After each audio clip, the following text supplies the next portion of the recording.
Sneak erasers are not normal sponges. Just like pencil erasers, these disintegrate as you use them.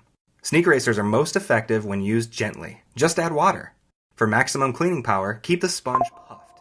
If you press hard, you'll flatten out the sponge and smoothen out the microscrubbers, causing it not to work. The less pressure you use, the better it'll work and the longer it'll last. Sneak erasers work fantastically on white soles and non-porous uppers. Surface level scuff marks, dirt, grime, and blemishes are no match for sneak erasers.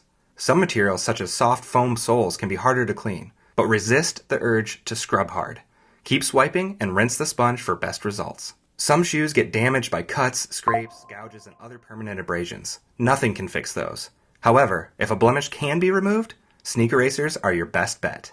For cloth, mesh, and canvas materials, you'll want to check out our Sneak Eraser Soak Easy Detergent, since those materials need to be soaked to be cleaned. Sneak erasers. Finally, a quick and easy way to keep your shoes looking like new.